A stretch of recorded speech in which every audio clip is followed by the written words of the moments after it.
পারি না, সেই লোকরা হাজার হাজার কেন্দ্র আমরা রক্ষা করতে পারবো, এটা শফিকুল ইসলাম মাসুদ আমাকে কেন বিশ্বাস করতে হবে? আইন অঙ্গনে, প্রশাসনে, বিভিন্ন কেন্দ্রে রন্ধ্রে রন্ধ্রে ফেসিবাদের দোসররা বসে আছে। এই স্থানীয় সরকার নির্বাচন বলার মধ্য দিয়ে আমরা নাকি নির্বাচনকে প্রলম্বিত করার একটা ষড়যন্ত্র কেউ কেউ এর মধ্যে দেখেন বা গন্ধের মধ্যে কইছেন। এই স্থানীয় সরকার নির্বাচন না চেয়ে আপনি যে আবার আমাদের সমস্ত নাগরিক সুবিধাগুলো বন্ধ করে রাখার এক বোকার স্বর্গে বাস করছেন, এ কারণে গোটা জনগণের একটা বড় অংশ বলছে প্রলম্বিত করার পরিবর্তে কেউ টেনে হিসেবে নির্বাচনকে ত্বরান্বিত করার ষড়যন্ত্র করছেন। আপনি এখন, আমি প্রায় বলি, এই এখানে বাদ দেন, যদি এখানে মনে করেন এখানে মোটিভেটেড কিছু লোক আছে, এখানে ইন্টেনশনের কিছু লোক আছে, চলেন রাস্তায় বের হন। এটার জন্য কোনো বড় গবেষণার দরকার, এটার জন্য গণভোটও লাগবে না।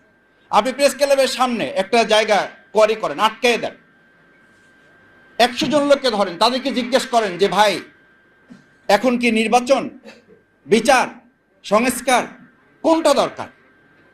আপনি 100 জন লোকের মধ্যে থেকে যেইটা আপনার পছন্দ হয়, আপনি খুব সিম্পলি দল মতের ঊর্ধ্বে উঠে ওই 100 জন লোককে জিজ্ঞেস করেন। ওই 100 জন লোকের অন্তত 70 জন লোক যদি এটা না বলে যে আমাদের এখন দরকার নির্বাচনের চেয়ে বিচার এবং সংস্কার, এটা যদি না বলে, তাহলে আমাদের কথা আমরা শুধু প্রত্যাহার করবো না, যা শাস্তি দেবে এই জাতি আমরা তা মাথা পেতে না। কারণ কি?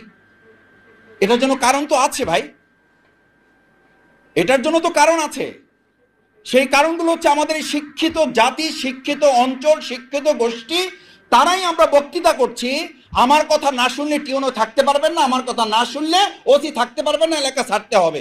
আমার কথা না শুনলে আপনি ডিসিগিরি করতে পারবেন না, আমার কথা না শুনলে, আমার লোক না ছাড়লে থানা ভাঙচুর করে ফেলবে, আপনারা কিছুই করতে পারবেন না, কিছু করা যাচ্ছে না। তো আমরা থানা রক্ষা করতে পারি না, সেই লোকরা হাজার হাজার কেন্দ্র আমরা রক্ষা করতে পারবো, এটা শফিকুল ইসলাম মাসুদ আমাকে কেন বিশ্বাস করতে হবে? আমি আমার এলাকার কথা মাঝে মধ্যে বলি, এলাকার কথা তো একটা টোকেন এলাকা, এটা সেই এলাকা তো এখন এই গতকালকেও তো আমাদের মিডিয়াতে আমি দেখলাম, আমি আমার খোঁজ নিয়েছি, আমার ভাইদেরকে আমি বলেছি, তাকে একটা দল করার প্রস্তাব দেওয়া হয়েছে, সেই দলের প্রস্তাবে সে রাজি না হওয়ায় তার উপর হামলা করা হয়েছে, তাকে মারধর করা হয়েছে, শারীরিকভাবে নির্যাতন করে তাকে হসপিটালে ভর্তি করা হয়েছে। কেন সে ওই দল করবে না?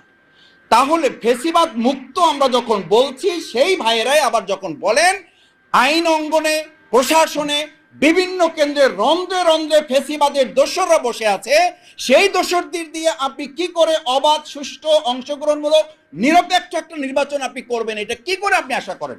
যেই শিক্ষা প্রতিষ্ঠানগুলোতে এখনো ফ্যাসিস্টদেরকে, দোসরদেরকে সরিয়ে কমিটিগুলো পুনর্গঠন করা সম্ভব হয় নাই, সেই শিক্ষকদেরকে বাদ দিয়ে আপনি কি করে একটা সুষ্ঠু নির্বাচন করবেন?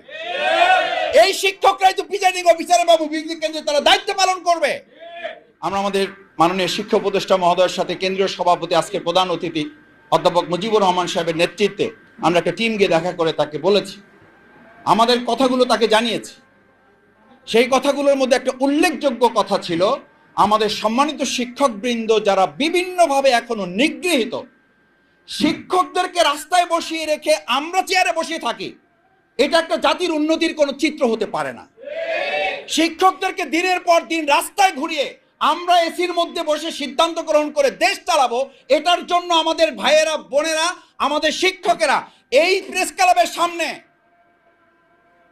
যারা এসির মধ্যে বসে এখন দেশ চালান, আমি শফিকুল ইসলাম মাসুদ সাক্ষী দিচ্ছি, এই প্রেস ক্লাবের সামনে আমি লুঙ্গি পরা শিক্ষকদেরকে দেখেছি, যারা ঘর থেকে প্যান্ট পরে আসার সময় নেন নাই, তার আগে তার ছাত্রদেরকে বাঁচাবার জন্য ফ্যাসিবাদের গুলির সামনে দাঁড়িয়েছেন। সেই শিক্ষকদের দাবি না মানলে বাংলাদেশকে সামনের দিকে সুষ্ঠুভাবে পরিচালনা করা যাবে, এটা কেউ বিশ্বাস করে না।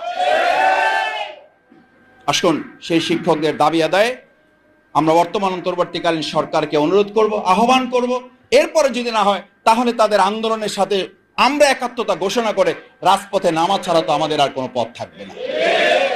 তার আগে শিক্ষকদের যে ন্যূনতম দাবিগুলো আছে, সেই দাবিগুলো মেনে নেওয়ার জন্য আহ্বান জানিয়ে আমার কথা শেষ করছি। আসসালামু আলাইকুম ওয়া রাহমাতুল্লাহ।